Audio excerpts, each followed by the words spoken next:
All right, everyone, we start off today, predictably, with the Trump hush money trial, beginning, of course, the other day. Literally, like a couple of hours ago, the day ended. I'm on the Dutch time zone right now. Again, still riding high, so 'tis a good day. Hopefully it keeps being good.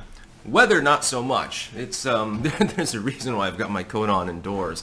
The trial is over, of course, alleged hush money payments included in a series of business transactions between Trump and his lawyers. And the reason why they've been upgraded to felonies is Alvin Bragg said, well, normally they're misdemeanors, but you were trying to cover up another crime in the process, so, here's a bunch of felony counts for absolutely no reason.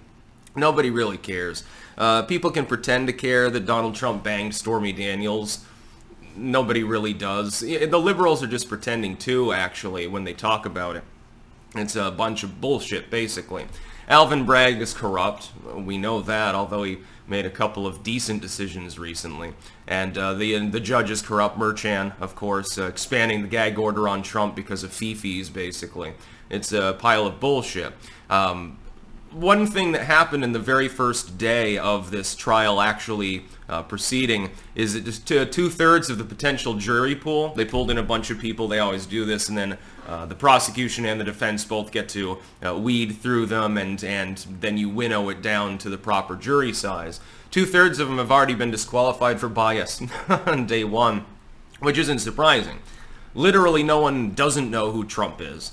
It's pretty much impossible for him to get an unbiased jury pool. By the way, that bias goes in both directions. Well, incepting it in a place like Manhattan is generally going to get you people with a liberal bias. There might be a super Trump fan in there or two as well. He is well known around New York. Be someone who's a friend of a friend, basically, of the family or something like that. I mean, if you're randomly sending out jury letters to people, you might end up getting that in a place like Manhattan. And some people just don't want to be on jury duty. So even if they don't have bias, they'll raise their hand if they're asked if they can be if they can't be impartial. Some of these people are just like, thank God I had to waste this afternoon, but I don't have to waste the next 10 of them or something like that.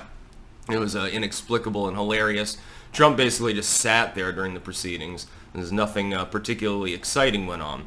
But the case itself is monumentally important, as I pointed out the other day. This is going to test our republic's strength. If Donald Trump is found guilty, it will lead to spiraling persecution of public figures on a level that we have not yet seen. If he's found not guilty, you've still got several other cases against him. Spurious ones, like in Fulton, where the prosecution has been so corrupt and so bungling that even liberal commentators are like, what the hell are you doing, number one? And number two, that probably taints a potential jury pool as well. Everyone knows about Fani Willis and her bullshit. Well, that's not going to go over too well with any potential jury. They're going to have to weed through it even harder than Bragg and his people in the Manhattan case here. And then you got the Mar-a-Lago documents case. Prospectively, it's possible that the instructions to the jury are going to notify them that Donald Trump had the right to take his materials home with him, which basically hamstrings the prosecution entirely. They're fighting tooth and nail to use their own instructions that don't include that line, by the way. Then, of course, you got the other New York case with Letitia James and stuff. I mean, that went through, but that's just a civil case, so it has no meaning criminally. So this is the one that's going to test the republic truly, because it's the one being incepted in such a lopsidedly liberal area with criminal charges that if he is found guilty, it would actually be legally meaningful. I don't expect the Fulton County case to mean anything. I expect that to fall apart. It basically already has. This case actually has some legs. What they're going to have to prove, and, well, you don't have to prove it, you just have to convince a jury of it, unfortunately, is that Donald Trump actually was making hush money payments. He's billing it as legal fees, giving money to his lawyer. Again, the allegation is that it was going through the lawyer to Stormy Daniels to try to hide the fact that he had an affair.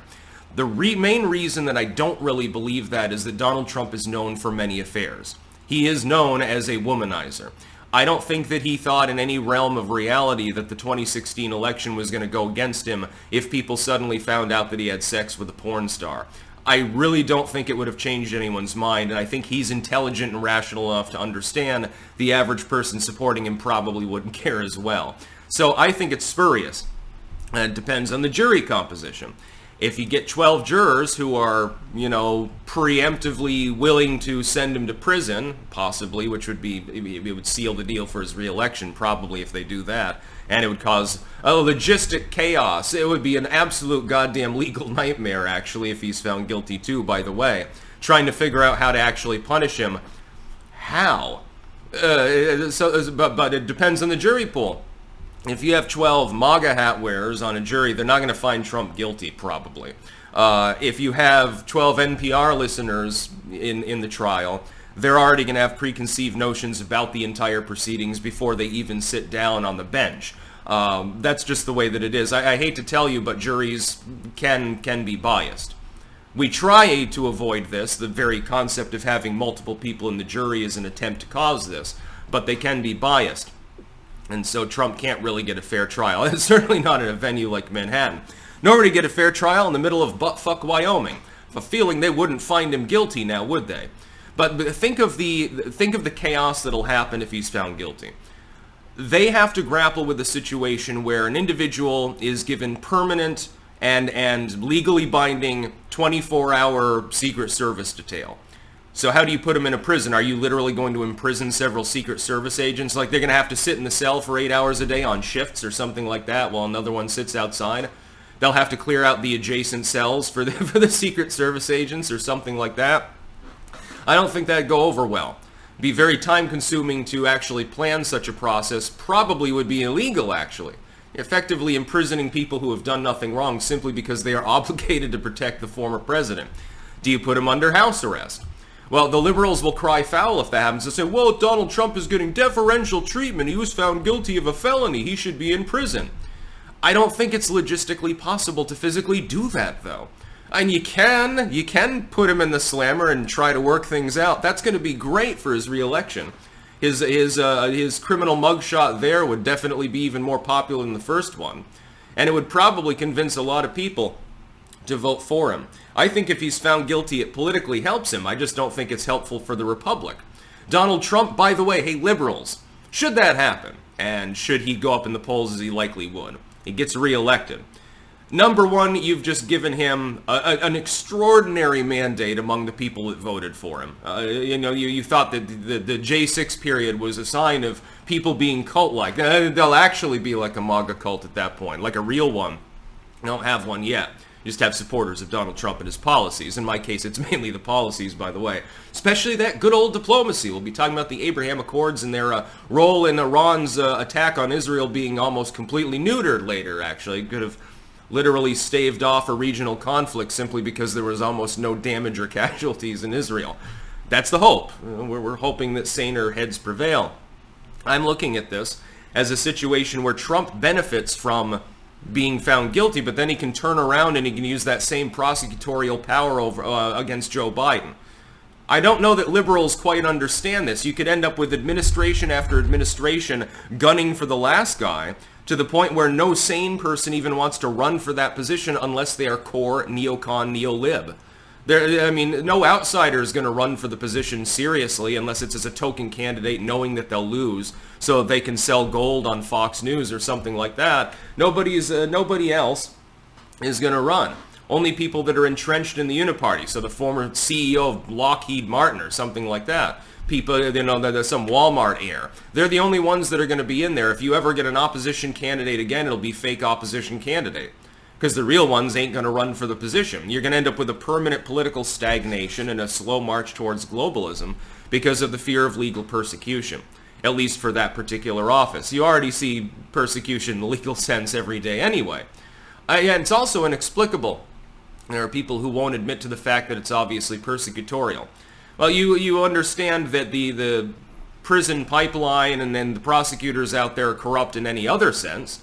Say, oh my God, these overzealous prosecutors. Oh my God, this prosecutor, the revolving prison door and stuff like that. Problems within your legal system.